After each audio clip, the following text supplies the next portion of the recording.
Good afternoon. Welcome to the Vine Church. My name is Mike DeLong. I'm the pastor here. Welcome all of you to the celebration of William's life.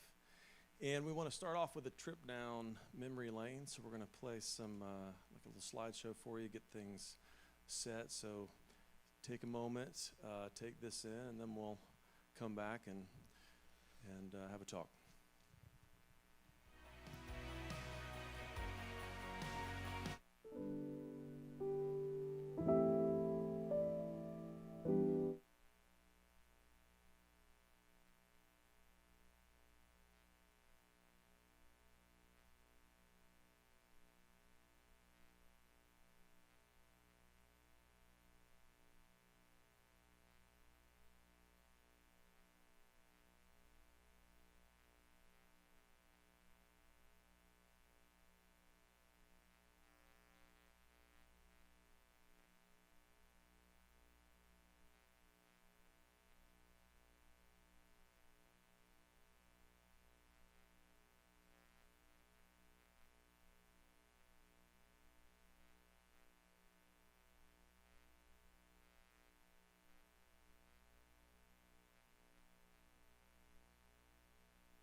Okay. Hope everybody is immersed now in some of those memories. We want to do something maybe a little unique from other memorial services that you've attended, maybe not.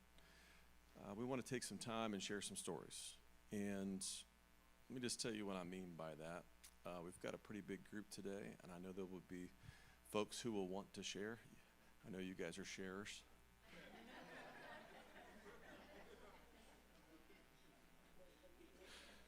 So good. And so I know you'll want to say a few words. Let me just give you some parameters real quick. Tell us a story, all right? Tell us something that maybe the rest of us haven't gotten to know yet or haven't gotten to hear yet. Tell us something that happened with you and with William, something that was poignant and memorable and made a mark on your life. And do it all in like 2 minutes, okay? I'm kidding. We'll give you some grace. We'll give you some grace. We'll give you some grace. We'll give you some grace. I'm also going to ask, because we're live streaming this and there are family and friends who have contacted us from literally all over the world, I'm going to ask that when you do share, you come up here. And if you need some encouragement on how you're going to share, just think that you're coming up to tell me a story and tell me your version of what happened. And let me know, and then everybody gets to consume that on the live stream, and here we get to share and celebrate, okay? All right, with that said, who wants to share? All right, come on.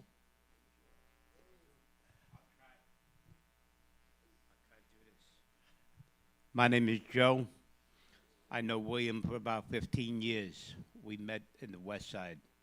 And me and him used to sing the oldies, the 60s music.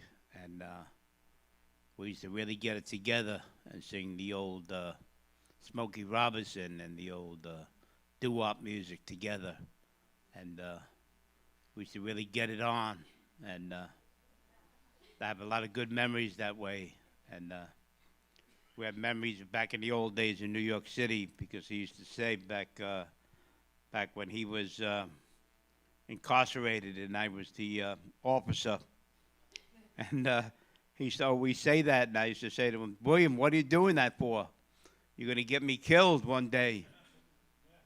And we used to laugh about that all the time.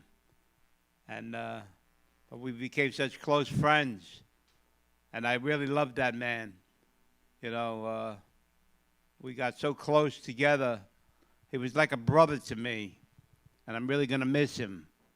You know, somebody you become so close to over the years, and you develop such a relationship with over the years, you know, and I'm really going to miss him.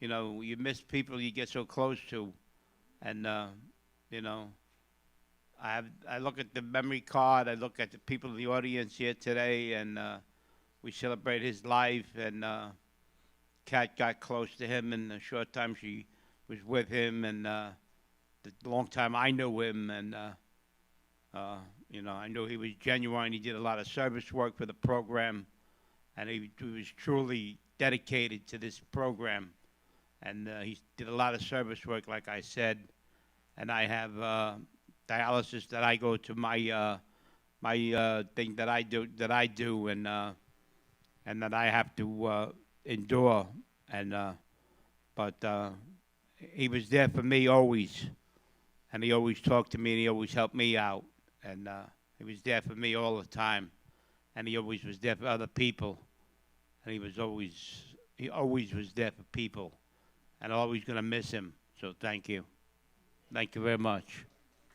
Thank you, Pastor. Anybody else? Come on.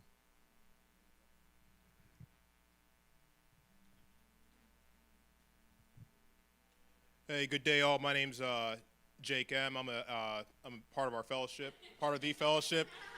Don't know how that goes with the live stream. I didn't know that, but yeah, I met William actually under for me circumstances that were not ideal. I was in a work release actually. close to here called the Transition House of Kissimmee.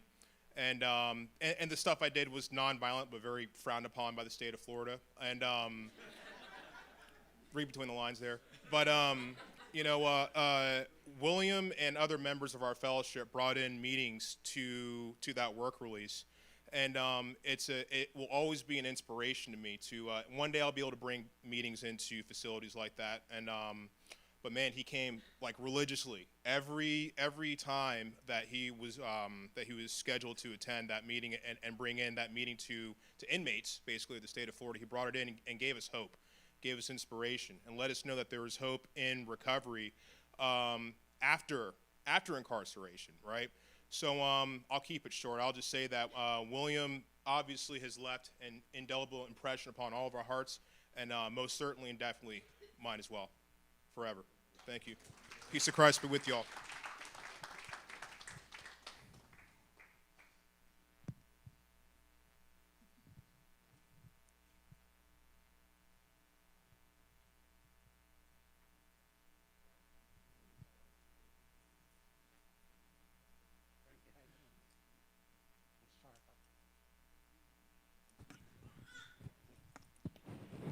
I guess this is not an A&E style. I don't have to say I'm an alcoholic. Go to the mic so they can hear you live. Yeah, okay. I just want to say a story about Willie. I met William over 14 years ago. I met him in the 7-Eleven, which is not there anymore. God, this thing is so hard. And I met him, and he became my friend. You know, that was his first title. And then he became my sponsor. That was his second title. And then he got the title that was most important. He became my brother. You guys who know Willie know he's a character. There's no question about that. I remember one time he invited us to go eat, my wife and myself, and my wife is Iris. She hates when I call her. I got a name. My name is Iris. You know, and so she said, since he invited, I'm only going to invite a couple of people. When we got to be there was 23 people. You know, I remember that they put us, it was Olive Garden, they put us in this table that we had to squeeze in through the back and then we couldn't get out.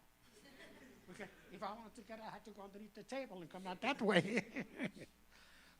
But the funny story that I have is, he invited us again to go to dinner, and I said, listen, Willie, I'm not going to go. There's so many people, you know, I'm not like, I like to go by ourselves. So he said, no worries, there'll be a couple of couples. He was right. I think there was around 3 or 4 couples. And we sat there in Olive Garden, and we started ordering. All of a sudden, they brought this complimentary tray with all the hors d'oeuvres and all kind of stuff. And I said, whoa, this is nice, you know. I said, I didn't order this. He says, don't worry about it, you know. This is complimentary for you. I said, for me? He said, yes, it is. Enjoy it. I was very flattered and very touched. Then I found out what happened, why I got the complimentary thing. William, I got in the back and told the people that I was the mayor of San Juan, Puerto Rico. And I said, Willie, I said, did you really do that? He said, yeah. He says, I was so, you know, I didn't know how to, you know, I'm glad they didn't ask me anything about San Juan. Because I'm a New Rican. I was raised in New York, you know. I know nothing about San Juan, except that it's the capital, you know. But that's other stuff, you know. But I remember the time that I went to AA the first 90 days, and he says, I want you to go to the transition house with me. I want to, you know, share, you know, house experience and all that. So I said, okay. I said, how far is that? He said, man, he says, it's like an hour ride, but it's, you know, you're doing service work. So we jumped in his car and was up the block. You know, really, because it's only over here in Kissimmee. We were in Kissimmee. And I went there, and, you know, it was very, I never experienced anything like that. You know, I felt I was doing something to myself. And I just, you know, we said that we got to give it away. What better way than to give it away? You know, so I went over there, and when we came out, he went into his car, and I went to my car, and he waited till I was in my car to call me on my cell phone. And I said, Willie, how you doing? He says, listen, how'd you like that? I said, that was awesome. He says, good, that's your baby from now on. I said, what are you talking about? You know, he says, you made a commitment. You had to come every Wednesday now to the transition house. So I did it for maybe 3 years. And then when they moved down to St. Cloud, I did that for over 2 years, you know? And then one time I said, Willie, I think somebody else should get a shot at it. You know, so somebody else took it over, and then once I gave it away, I was jealous. You know, because I loved it, and I said, what did I do that for? But anyway, the point is that,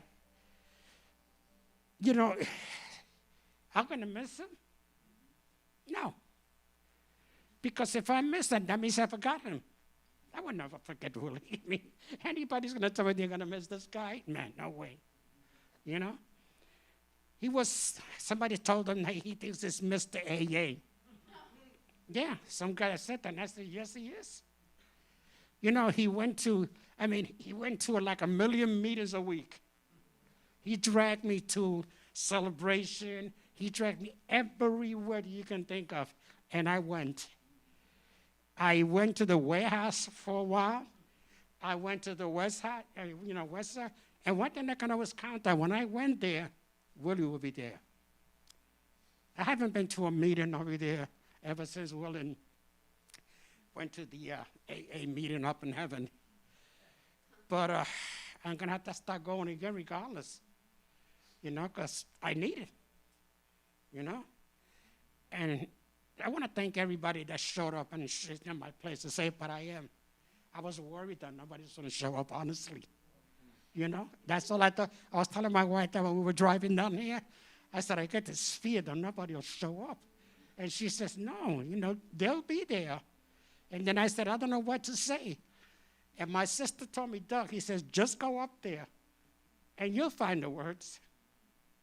Well, I don't want to find too many words because I got other people who want to also come up here. But I want to thank Willie. Thank you for everything you did for me. You know, a lot of us are sober because of him, you know. And that's it. And thank you very much for giving me the chance.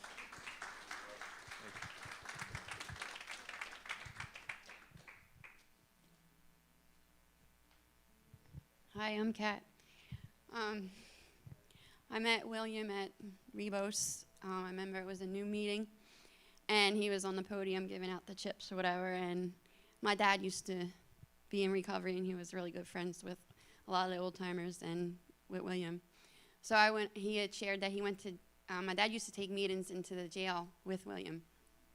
So my dad would always say, I'm going to jail today. I'm like, okay, Dad. But, you know, William put a big impact in my life for a short time. We started dating, and then a month later, he went into the hospital, and they found out he had the COVID, and he was doing really well, and I work at the hospital, so I got the privilege. And, you know, God puts you places where you're supposed to be. I was supposed to be at that hospital working. I got the privilege and honor to go up every night after my shift, of course all suited up, and talk to William for, I'd stay there half hour, 45 minutes, and I'd have that mask on. He was like, I don't understand what you're saying because I can't hear you through the mask. So I said, well, I'm going to text you it. So we would text back and forth. So that was probably the most of the whole month of, we spent our relationship. Then 2 weeks after that, they sent him down to another room. He was confused, scared. I didn't know where he was. And I really think maybe the oxygen, you know, but we fell in love. And you can't really help who you fall in love with when, and you can't set a time of, a year you're going to say, I love you. I had a brick around my heart for many years. He showed me how to love again, to open my heart. And I really believe that God put us unexpectedly together for this reason. he passed away a sober man, a good, honest man, and I'm gonna miss him so much. But then I started coming to the Vine Church. Before I started coming, William's like, you should come to church with me. I'm like, okay. But then all this happened, and then I started coming when I can on Sundays because William came here, and he sent me here as an angel.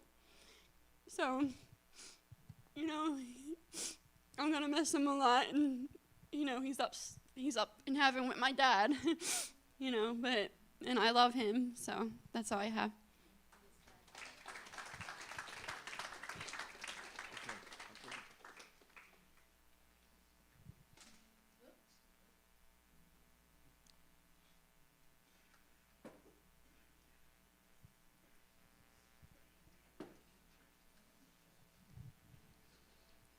My name's Mary. I loved William a lot. He used to sit in the chair right across the table from me at the West Side Club. And I used to bring honey roasted peanuts with me, and he loved them. So he would share them with me. He didn't ask for them. He'd just go ahead and grab them. Something I do for people that I love that pass away is I sing Amazing Grace for them. So if you want to join me, that's fine. Amazing grace, how sweet the sound that saved a wretch like me. I once was lost, but now am found. Was blind, but now I see. When we've been gone 10,000 years, bright shining as the sun, we have already come to see the Lord King, and we have just begun.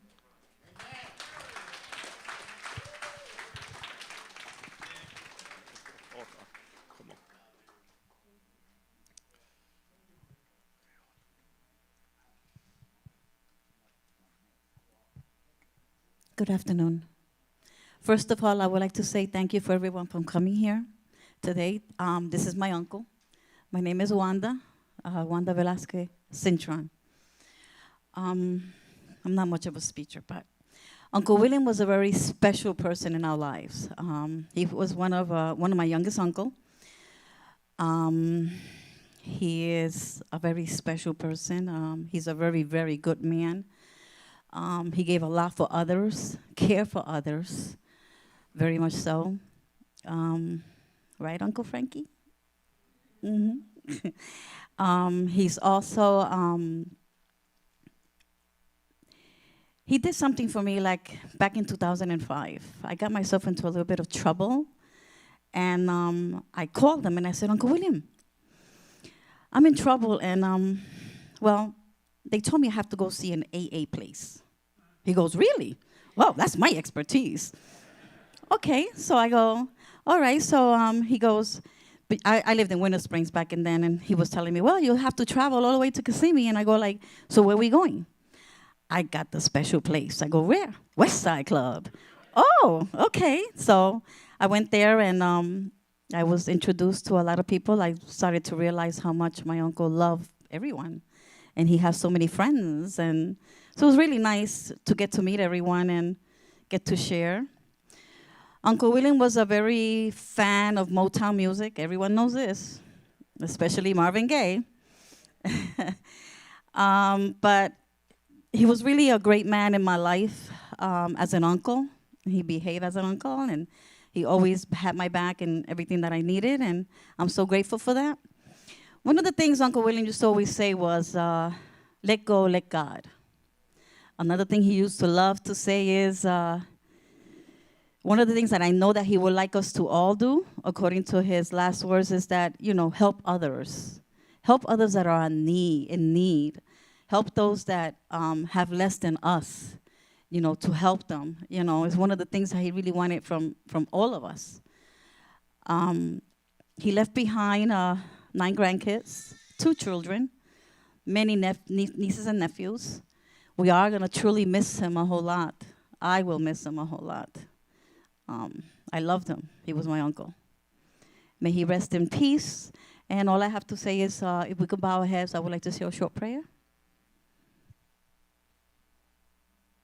Come to me, all you who are weary and burdened, and I will give you rest. Take my yoke upon you and learn from me, for I am gentle and humble in heart, and you will find rest for your souls, for my yoke is easy and my burden is light. Matthew 12. Thank you, William. I love you. I will miss you. We will all miss you. Amen.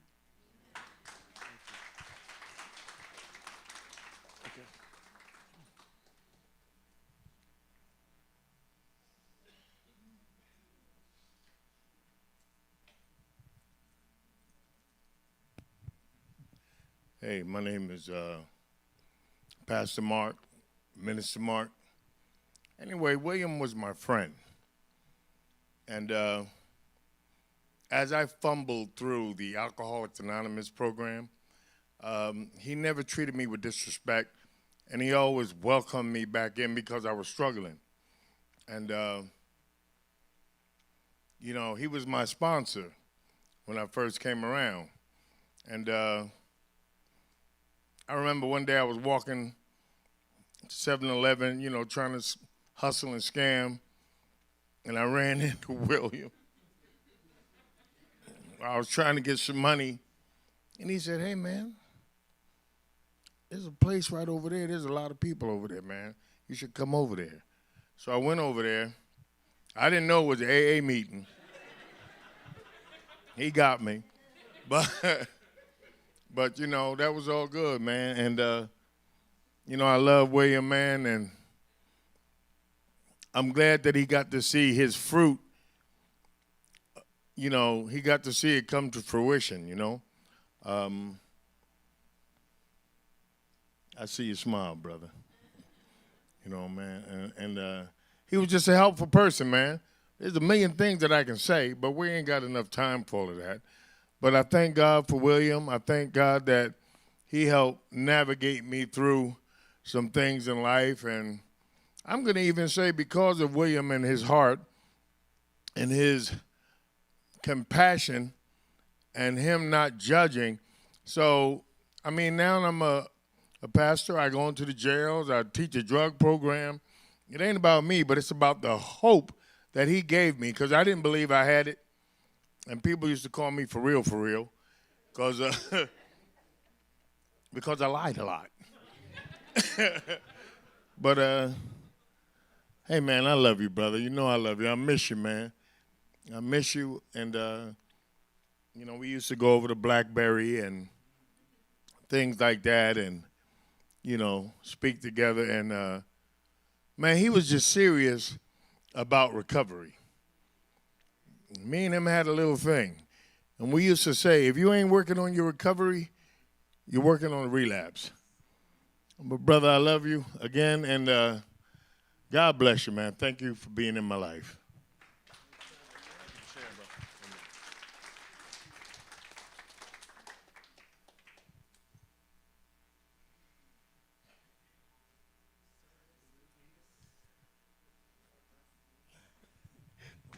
Don't mess it up, right? Hi, everybody. My name is Felipe, and I am an alcoholic. And I was also a very good friend of William's. I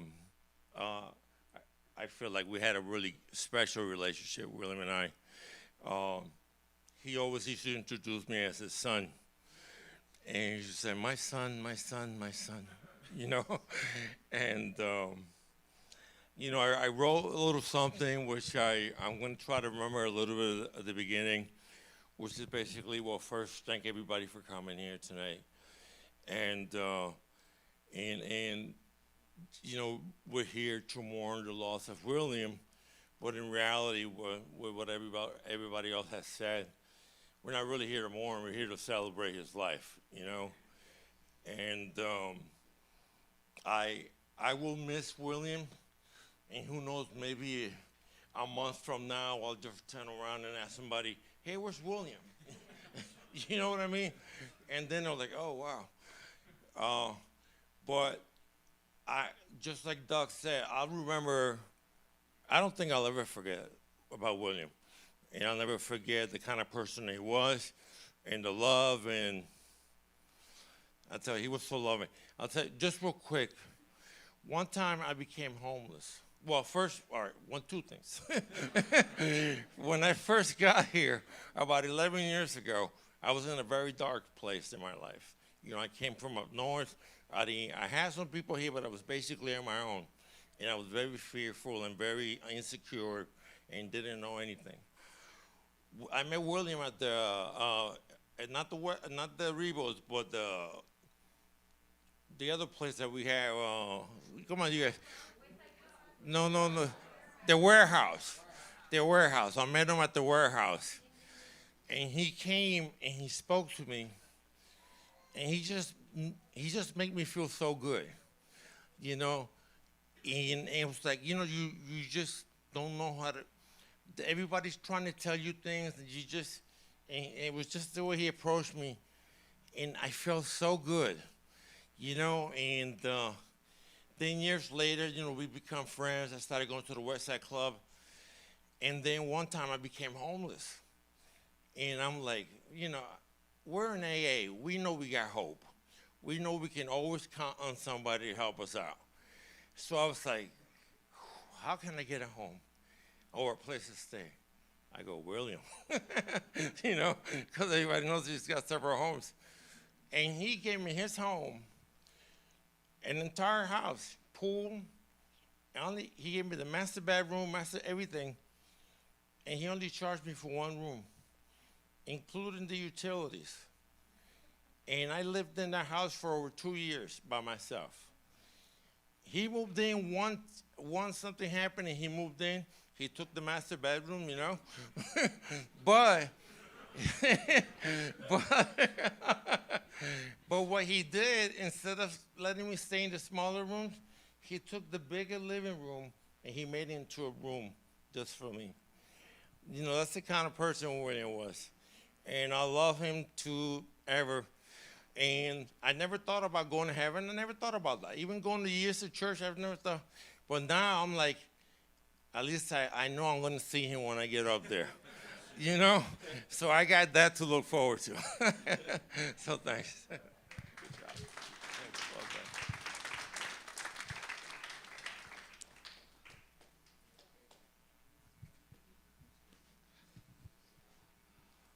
done. Hi guys, most y'all know me. Just like what everybody said, William was like a father to me. I remember the first day that I came into the West Side Club, and he was there. He told me, he said, look, just be quiet, sit down, have me a cup of coffee, and everything's going to be okay. Well, throughout the years, you know, everything went by. We argued, we fought, you know what I mean? You know, that was nothing new, you know, but I loved the man with all my heart because why? He had discipline. The man showed me love. The man showed me care, you know. I remember when I came to this church, and it was only Felipe was sitting there by himself, and I looked over, I was like, wow, where's William? And I knew something wasn't right. That night, I fell down and hit my knees, and I just said, God, please, whatever this life brings you, at least let me peace, joy, and love, because that's what he had in his heart. And that's what we all need to do. And I want to thank, you know, it's, sister for being here, because that's what this church is all about. It's a family to come together, not a family that tears each other apart. I want to thank Pastor Mike for the many blessings that he's given us, because we text a lot, and he tells me it's going to be okay, everything's going to be okay. Just ask God, and you shall receive. I want to thank Pastor Mike or Pastor Mark for us coming together, because he didn't know where the church was, and I wanted to bring him because he knew William as well. And it's just an honor and a pleasure how these little things that come together with God, with the blessings of God. I just want to thank you. Oh yeah, one more thing. One more thing, I'm sorry. We used to always go for pancakes. And I remember the first day, me and William, we went to Denny's. We had got these big, gigantic pancakes, and I couldn't eat all of them.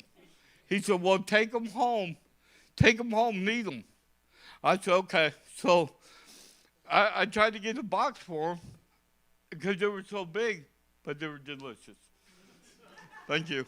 There you go. Thanks, Mike. Thank you, brother. Thank you.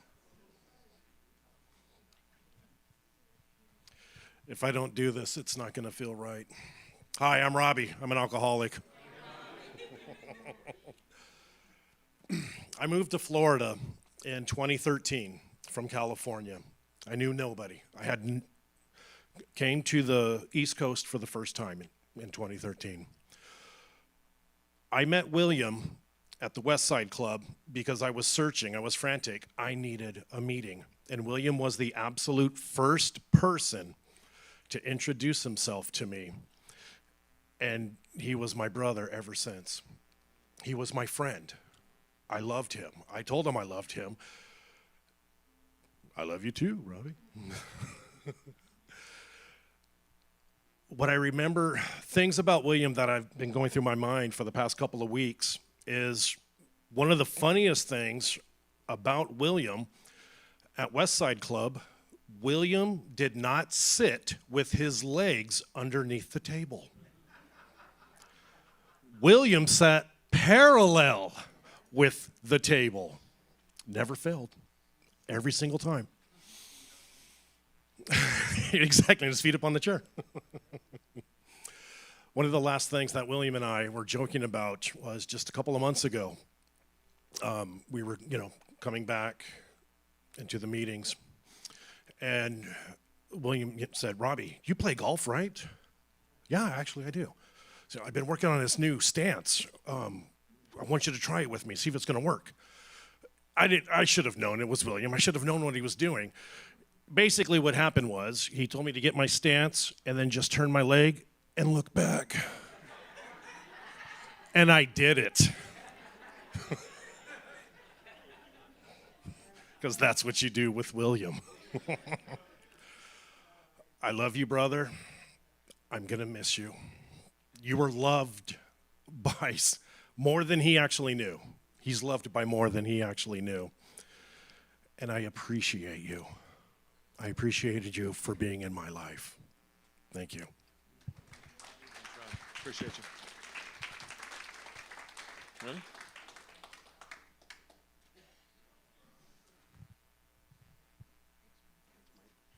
Hey guys, I'm Robert. I'm an alcoholic also, and like a lot of us here. And I just want to. I don't want this to be an AA meeting, so I just want to talk briefly about a couple of things. Like I got a million little stories, but they're not really appropriate for this setting. But William, a lot of you guys know me in these rooms, and I've struggled through problems like we all do. God made us all sinners, and I tend to sin still occasionally. And William saw that. So, and I guess I'm going to try to present an image in why I wanted to. I don't like talking, not in this situation at all. but I want to present an image of what you guys know how William is. And, you know, William was uniquely two different people in a lot of different ways. He had a lot of issues, but his heart was always bigger than all of his issues. And his heart was, when it came to the program, you know, we all know William, we all met William through the program, a lot of us. And it wasn't the program, though. I think William, the program, I think how I see William and how I seen William and how I will always see William is William got sober, but that was just his outlet. That connected him to humans, and it gave him a way to connect.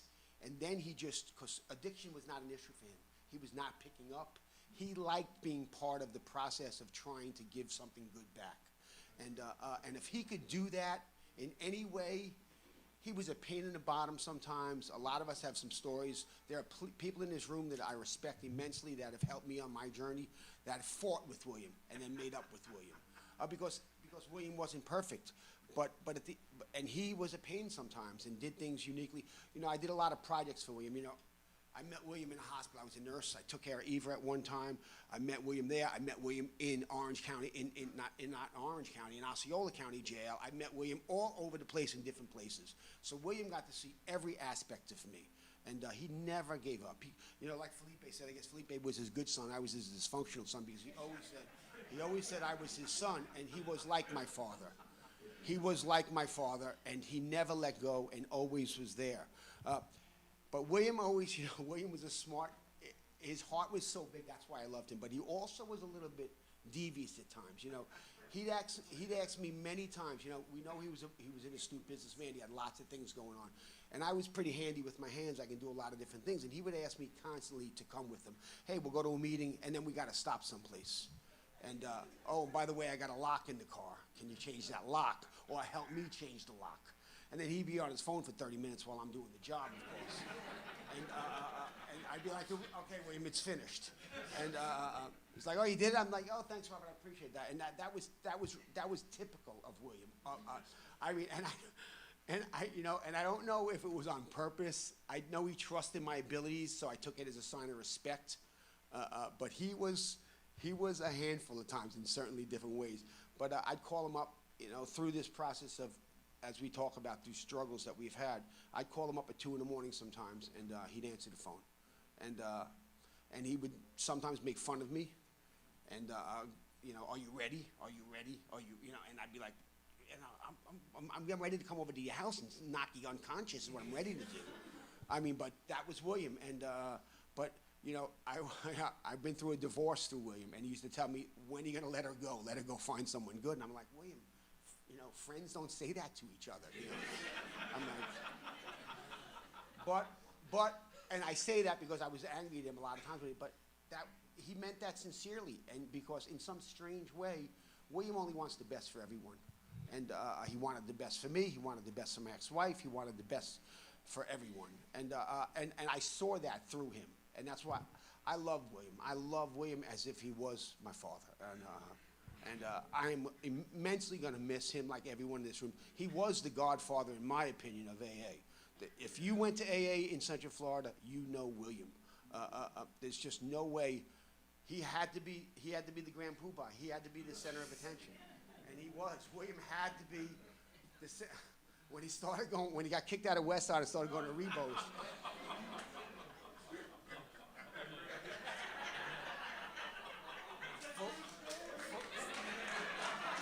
For whatever reason, listen, we're all dysfunctional. I'm not saying he did anything wrong. But he took over Rebos. He went right to the head of the table at Rebos, too. And it was like, I was like, wait, this isn't your club. You came, you know. But I love William because that was William. And, but his through whatever that was, always there was a sunlight and a glow about him that and you look at him I mean, he's got such a great smile. He's just generally a good man, and that smile caused him many other problems in life, as we all know. So, but I love him.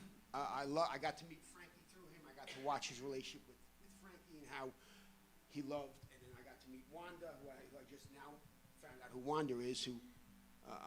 I met Wanda through this process, and I'm just grateful that I got to experience this person. And I know a lot of you guys know exactly through my convoluted whatever I'm doing, you know what I'm talking about. He was not perfect, but he helped bring me to the vine, and Pastor Mike is kind of reminds me exactly of a younger William. He seems to expel that same energy that William has. I don't know Mike like I knew William, but the services and the message that Mike delivers are exactly what I think William would be saying. So it's just a good journey. And you know what? I struggle with Christ at times. I struggle because I don't know why this even happened. I have no clue. But you know what? Maybe in some regards, because if God wanted a soul, it would be William. So maybe there's reasons why things happen that I don't understand, because I can get into a whole nother direction and get myself, in trouble, as a lot of us can relate to, I guess. So I'm grateful that you're all here. Thank you, God. Thank you, God. Thank you all. Thanks, Mike. Thanks, Kat. Whoever orchestrated this, because if you're like me, you just kind of get lost in transition and things just disappear and they go away. So whoever caused this to happen, whoever made this happen, Pastor Mike, Kat, whoever did this, Wanda, whoever did this, I thank you all, and I get to at least, I know I sound like I'm comfortable speaking, but I'm not, and I'm just glad that I'm able to tell William that I love him, and I miss you more than I'll miss you. I'll miss you. Love it. That was great. All right.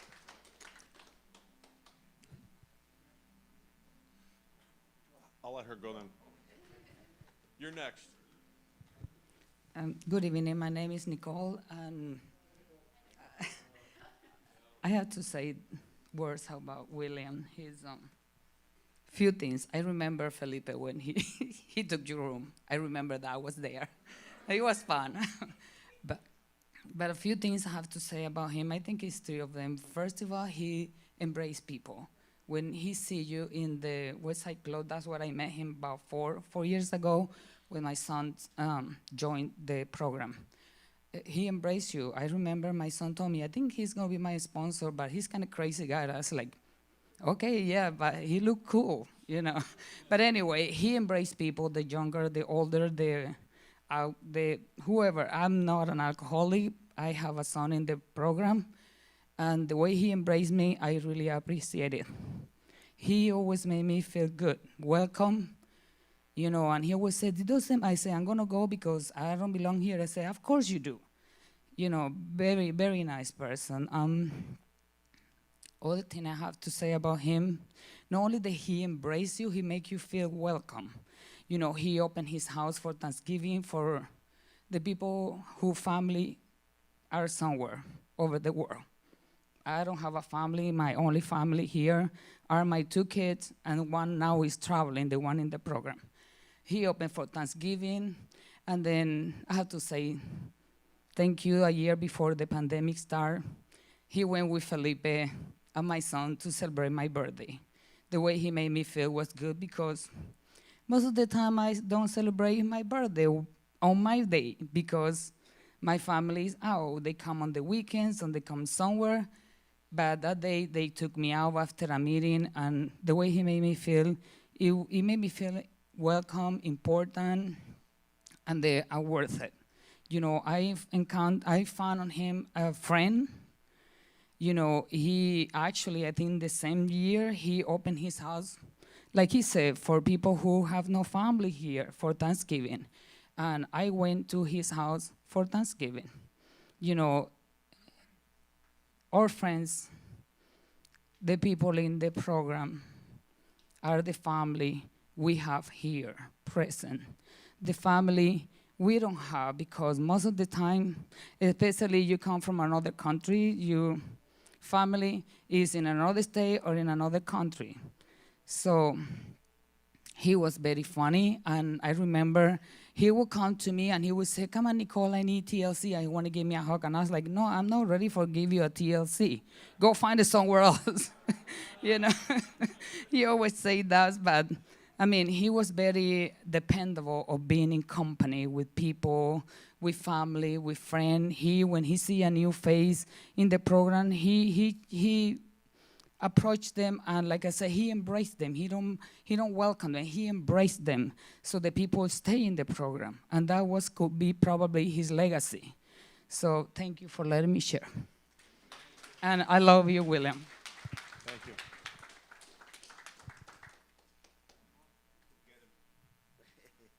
Thank you. Hi, everybody. My name is Eves, and I met William in 2018, and then I met him at the downtown Kissimmee Alcoholics Anonymous group, and we became friends right away. He gave me his phone number. I started calling him, and he lived in my neighborhood. He lived about 4 blocks away from me. And we got to be friends. He came to my house several times, and we sat down, we talked. I bought these 2 little rocking chairs in the front of my house, and we sat down there. We talked about different things that I was going through, and I loved him. I loved him. We had a couple of conflicts during the time that we knew each other, but, you know, it was, you see, in my life, I meet a lot of people through my life, and I try to learn from them, because people teach me how to live. And what William taught me was helping others in the program, because he did that so well. Somebody new comes in the front door of that, he jump up, welcome them, sit them down, give them some candy, went to get coffee for them in the back, and that's what he taught me. He taught me how to do that, and that's what I learned from him, and I will be forever grateful for that, you know. He was a great guy, you know, and we had a lot of parties over my house, and he always came. And he always never came empty-handed. He always was bringing something. He brings something for the party to contribute to what was going on. We'd be in the pool in the back, and we'd be swimming together in the back, all of us, about 10 of us in the pool, and we had a great time, you know. He got to know my wife and my sister-in-law, and Aiselis, Maria, and Reina, you know, and my family loved him also, you know. So I just want to say thank you, William, for teaching me how to live. Thank you, Yves. Appreciate you, brother.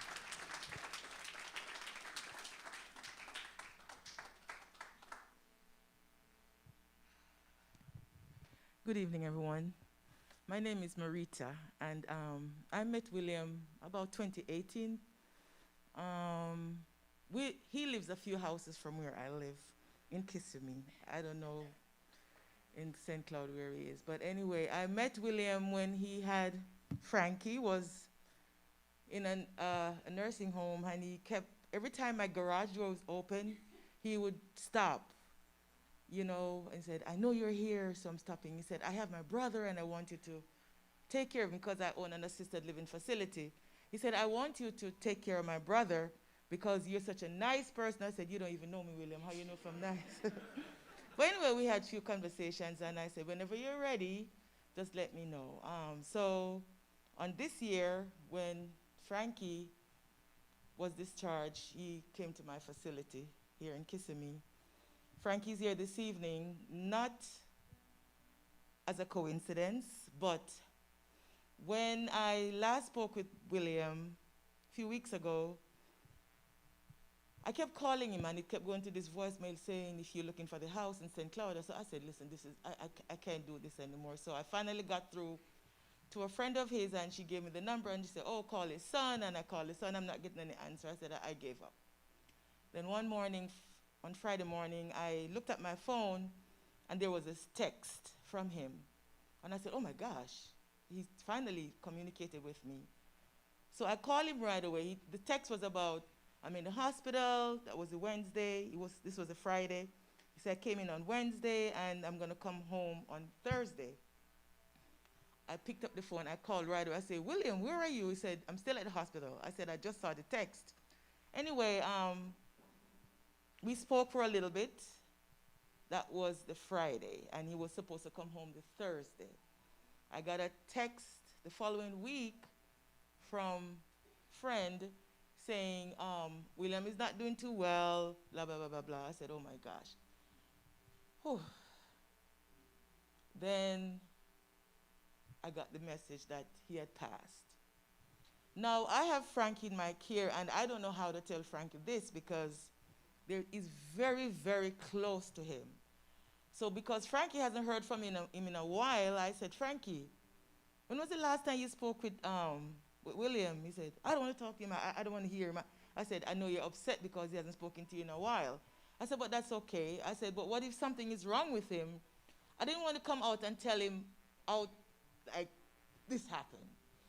So I'm a nurse practitioner by trade, so you have to braid certain things to certain people, certain times. So I said, let me try to do this properly. So I said, well, but what, the last time I spoke with him, Frankie, he said he had met in an accident and he was in the hospital. I said, maybe something is wrong. And then Frankie said, okay. That was day one. Then I came back another day and I said, Frankie, so did you hear anything about William? He said, oh yeah, the nurse told me that he passed away a few days ago. I said, what nurse? So I asked the staff that I had there, I said, because I mentioned to the staff that William had passed. So I said, did any one of you tell Frankie? They said, nope. They didn't tell Frankie. I said, Frankie, where did you get this from? He said, the nurse told me that he passed away in his sleep and he's resting in peace.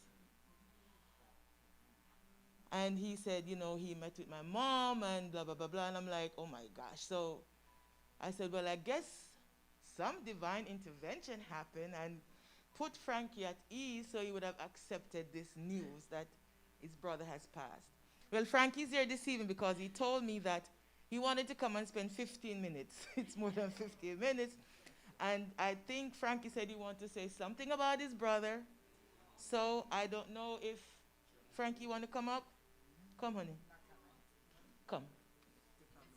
You want to sit down or you want to come I up? see him. Okay, sit. All right. Here's the mic. So you're going to talk about William, okay? With the kicking you saw, you God in heaven. Best thing you saw in heaven. God be with you in heaven. Heaven taking God, your Father in heaven. Take all your family in heaven. God be with you tonight. You go in heaven and God touch you. You rest peace, rest of your life. But what else behind my life?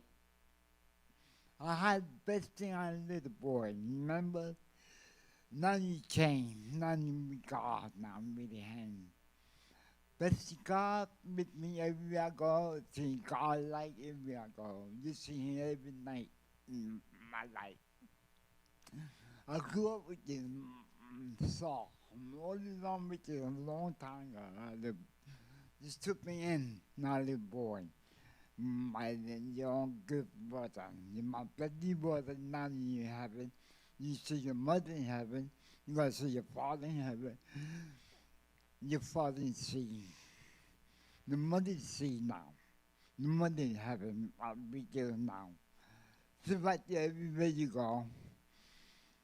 And Maria Lugo. She died. She had breast cancer. Too much sugar for more. She died with that cancer. She passed away. She took you behind me heart. Now she was peace. Amen. God bless her. All right. We have to leave.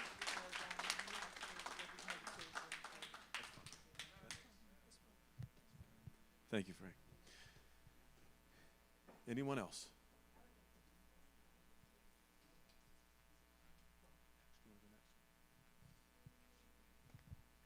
I'll be super brief, guys, because I know everyone's probably hungry. Me too. So my name's Ashley, and I remember when I first met William quite a few years ago. I have come from a really dark past, and I had very abusive father, and he still has his issues. And I remember when I saw William and I heard him speak.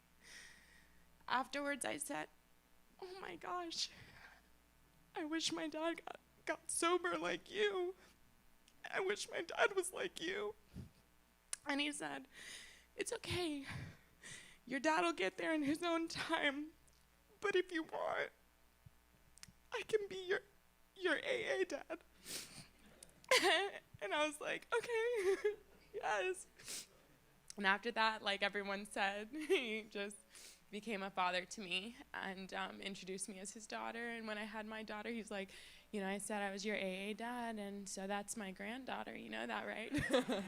So every time I'd be in the meeting, he'd just put his arms out, and I'd give Jesslyn to him, and he'd hold her, and he said, "Before I got sober, I went to go pick up a baby once, and the baby screamed because it could feel that something was wrong with me.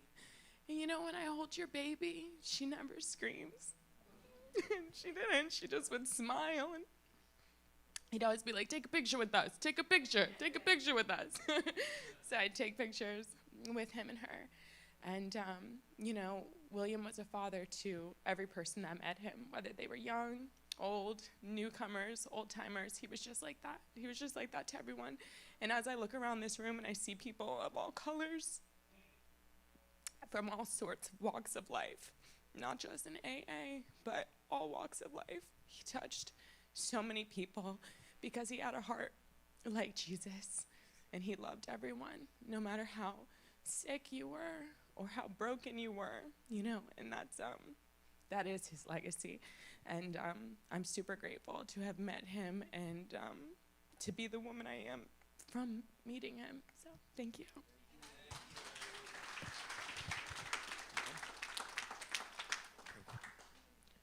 My name is Mark.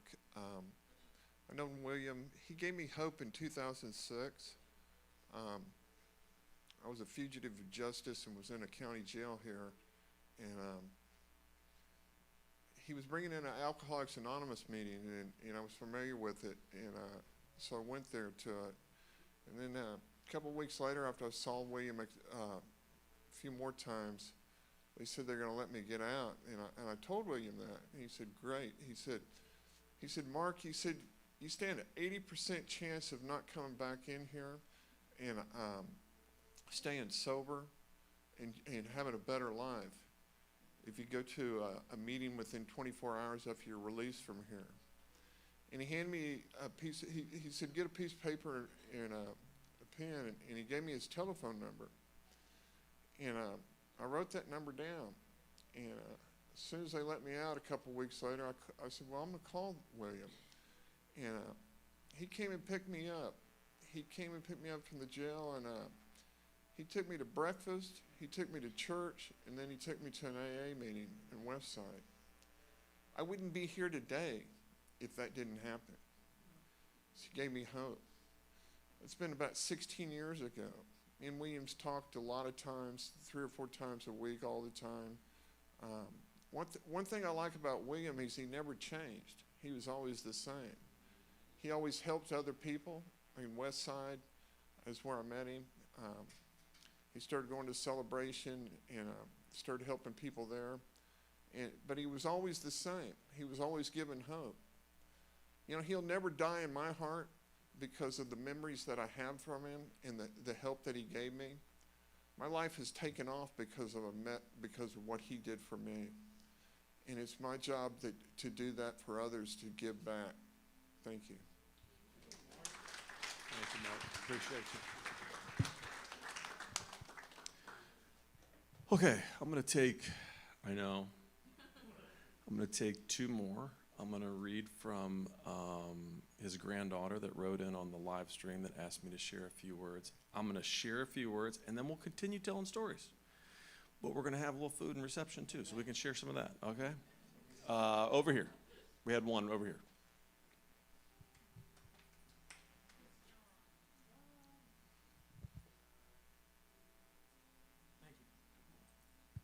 My sincere condolences to the family and good friends. My name is John Foose. Member, I'm also a member. He was the only one that called me Johnny. Now, my mother and father and my immediate family called me Johnny, and I didn't like it, you know? But William was the only one that called me Johnny. There's another guy called Henry. Everybody knows him from Rebos a lot. I'm also the West Side Club. Anyways, Henry told me, John, come to the Wednesday meeting at 8 o'clock in the morning.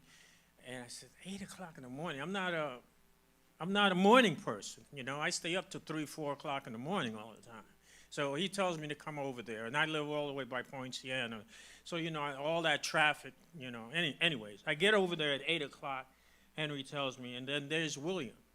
Now, William is from New York, so I'm from New York. So, you know, we have a camaraderie. So, and he always told me, don't you remember that flower shop on 116th Street?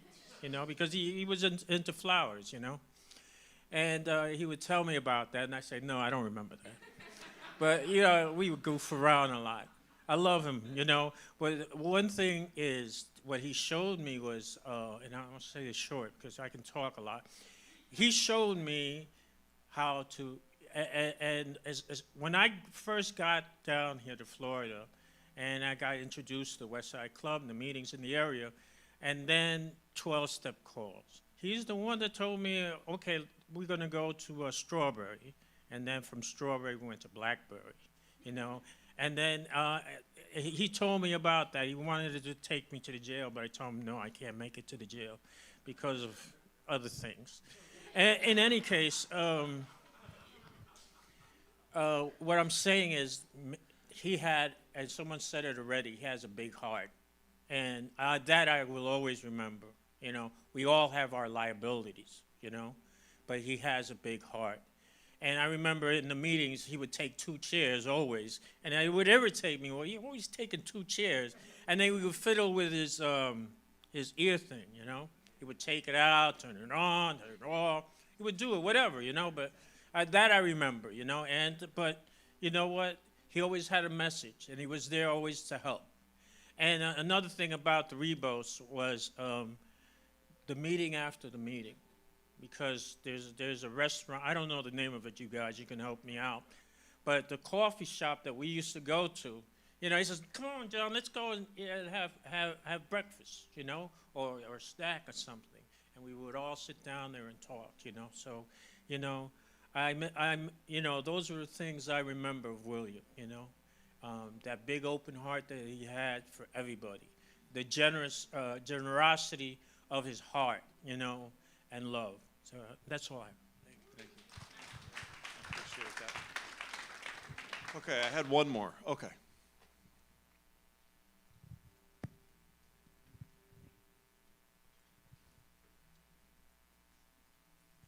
Hi, my name is Emma. I met William back in April through the Wednesday night service, and I didn't know him that well or for very long. But something I just wanted to say was that he always had a smile on his face. I don't think I've ever seen, on Sundays or Wednesday nights coming in, ever saw him without a smile on his face. And something I distinctly remember from Wednesday nights is every Wednesday he would come in with Nutri-Grain bars, and he would always offer one to me, which actually is my favorite type of granola bar.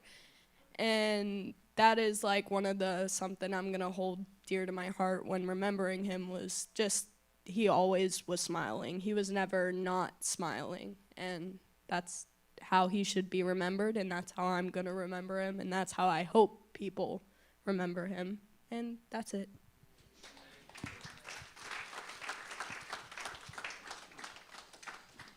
I want to read you this. This is from William's granddaughter, and forgive me as I work through this. It's in picture form, so it's a little small.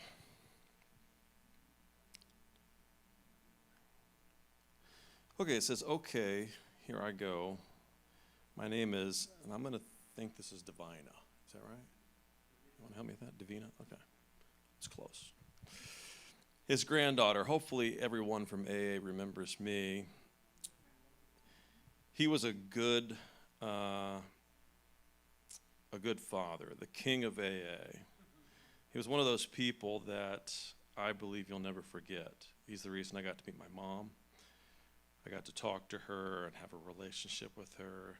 His family loved him, even though he wasn't, as others have said, perfect. I have great memories. I never forget, I think she meant to say, he never forgets me and my family. First time meeting him and how he was thrilled to meet my twin. I had a best friend to talk to, and he would give the best advice. Me being stubborn, I didn't always like to hear his advice, even when he was right. Having the call that he got sick, it hit my stomach so hard I cried the whole week. I'm in tears like this right now. I'm absolutely heartbroken about the news, but glad he's with my brother that passed away last year. He has company, and in that thought relaxes me. In a way, I see his death also creates life as well. The day he died, my best friend's twins were born. I could go on for days, but I really love him, and I hope the rest of his family that is watching knows that he loved them as much as well. Thank you all for coming.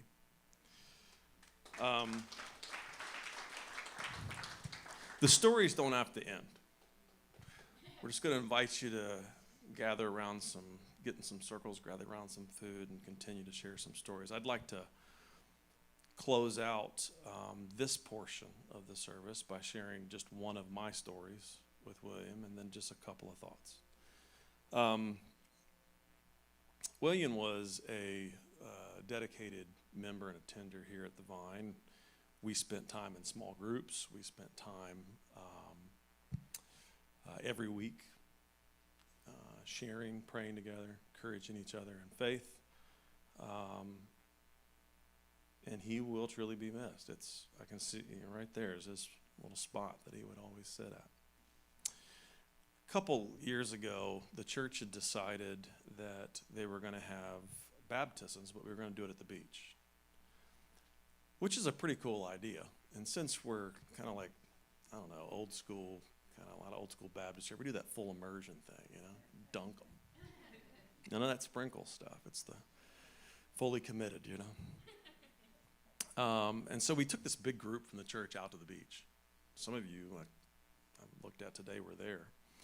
We just happened to show up on one of those days where the beach was at and I'm not, is you guys ready for this story? It was at red tide. It was not red tide like it was toxic water, like the flag was red, like the water was rough. But we had driven all the way out there, so it was like people were expecting to be baptized. They brought family members and stuff. So out we go, and William was going to be baptized that day. When we got in the water, I had this woman from the church that I was baptizing first, and William quickly saw that I was in trouble, that the waves were hitting us way too hard, yet the show had to go on, so to speak. So boom, down she goes, and she's struggling to come up, and the waves are hitting her. I'm like, man, this is something right here, And out comes William, right? He comes running out. We had 20 people we had to baptize that day. Out comes William, and he goes, I got you. Let's do this together. And so now I've got, I got Pastor William out there with me, and we're double teaming these baptists, It's down we go and up we go. He's patting everybody on the back, giving everybody a hug, and I just I kept saying, "Where'd you get your divinity degree?" He said, "Online." So that's my memory with William. It was a good time, good day. I don't think I'll forget that day. There were some special people out there today. He was special. It was a special time. I just want to leave you with a few thoughts. I'm not going to take up a bunch of time, just a few quick thoughts. We don't get to make a lot of decisions. In fact, there's not a whole lot when you really think about it. We don't pick the day we come in, and we don't pick the day we leave. It's pre-assigned, so to speak, depending on how faith-filled you are. It's pre-assigned. I mean, these are the dates right here. September 6, 1957, dash September 24th, 2021. And here's the thing. When you really think about it, we have very little control, but what you do have control over is that little dash between those two numbers. That's it.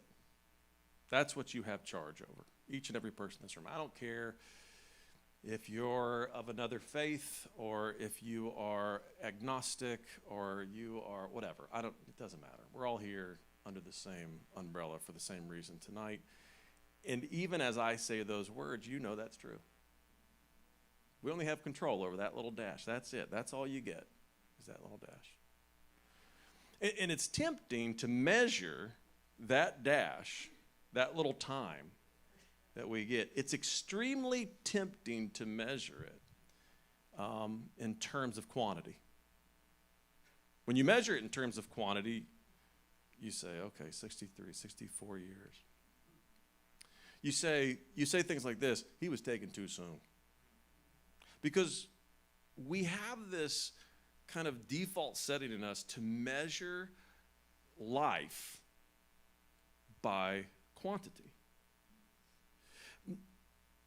But I'd just like to encourage you just with a thought today that life, real life, cannot really be measured in just terms of quantity. That the stories that got shared today, it's very obvious that life is also measured in quality, right? In quality of connection and relationships and love and the sharing of kindness and burdens and all of these things.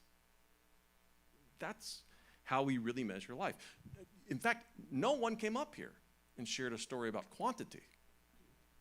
All of you shared quality stories, because that's how life is truly measured in terms of quality. Which brings me to this thought that I say a lot at church, and I just want to say it and let it sit there for a second for you. You know it's potentially possible to grow old and never really live. I know, it's a bumper sticker, but I just want you to think about it for a minute. That is possible. In comes the words of Christ in the New Testament. John records him saying, I have come that you will have life and have it to the I come that you would have life and have it abundantly. Have it to the fullest, some translations would say. It's interesting that Jesus would look at a bunch of people who are living and say, hey, I've come so you guys could live. And they're like, what? We're alive. We're sucking air. We're here. And I think this is that moment of connection. I think some people just assume he's talking about some afterlife, but he's not. There's a couple of different Greek words for life, one being bio, where we get a term biology. The other is zoe. That's the name I gave my daughter, zoe life. Life abundant, life that's like can't be measured in just sheer numbers. It's measured in quality. It's measured in connection. It's measured in relationship. Even if you're here and you're not a believer, you know what I'm talking about when I say life measured in something deeper, something beyond what you can put words around or completely explain. Jesus says, I've come so that you would know real life. Really live. I think that's a powerful message. I think it's possible for us to leave this room and go back to schedules that are measured in time, calendars, appointments, checks off the list, and get so caught up in the routine that we forget to truly live. And if there's one thing that sticks out about the stories that were shared today about William, about his life, about his friendships, about his interactions, about his faith, is that he had figured out that little difference. He had figured out the difference between quantity and quality. He figured out how to truly live. I believe that a lot of that was bolstered and came from the expression of his faith. That public persona that you got to see, at some level, came from this awakening that had taken place in his heart. Propelled him forward in this. Faith was part of that. In the couple final chapters of the book of Hebrews, it's my favorite passage of Scripture. In chapter 11, there's this story. It's called the Hall of Faith, and it lists all these people of faith, these great heroes of faith, Noah and Abraham, and a lot of biblical heroes, not superheroes. I know you were thinking that. And then in chapter 12, after this Hall of Faith, this list that has all these names on it, it starts with these words. It says, since then we are surrounded by such a great cloud of witnesses. Because we're surrounded by such a great cloud of witnesses. That's how it starts. And it invokes this idea that all these names have joined this great cloud, this stadium, so to speak, of witnesses who are looking on at the people who are still here. Since then, we are surrounded by such a great cloud of witnesses. Let us run with perseverance the race marked out before us, fixing our eyes on Jesus, the author and perfecter of our faith. It's a cool, metaphoric scene, right? Like the stadium's filled with those who've passed on in faith. This list has been created, right?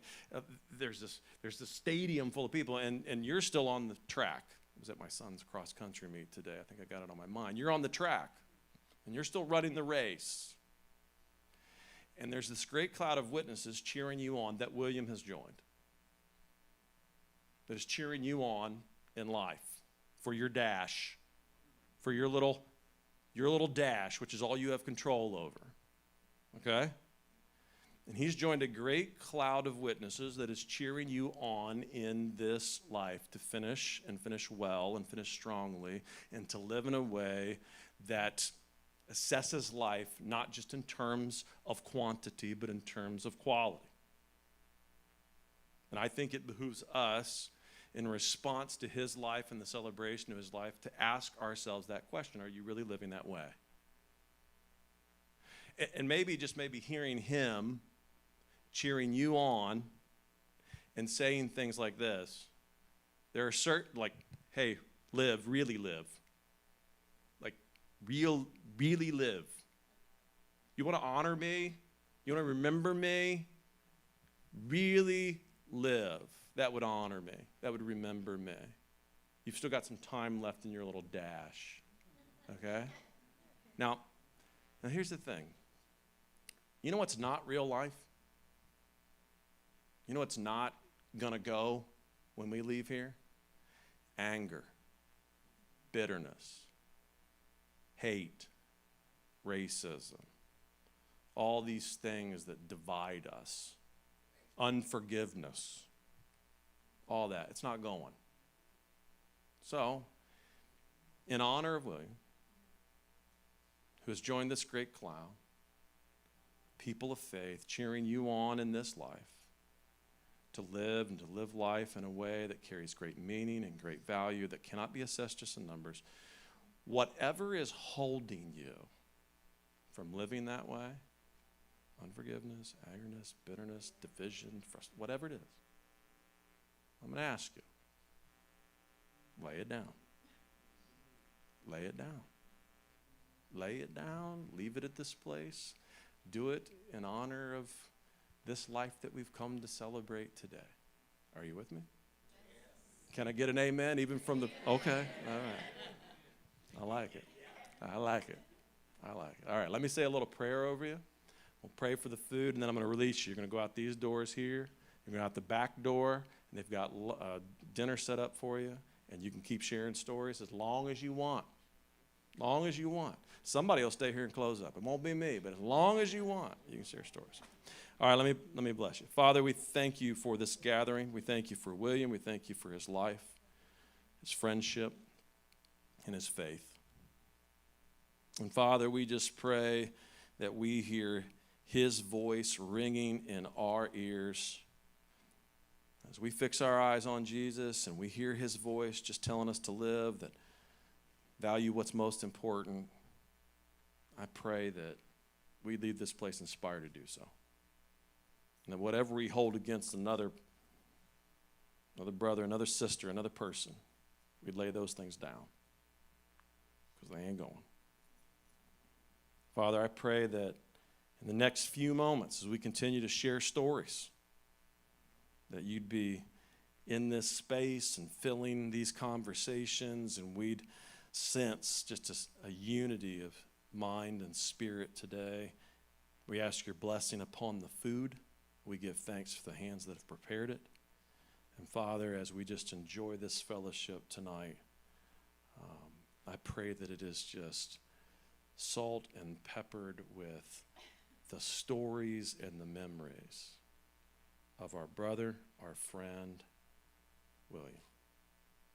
We ask it all in the name of Jesus Christ, Savior and Lord. Amen.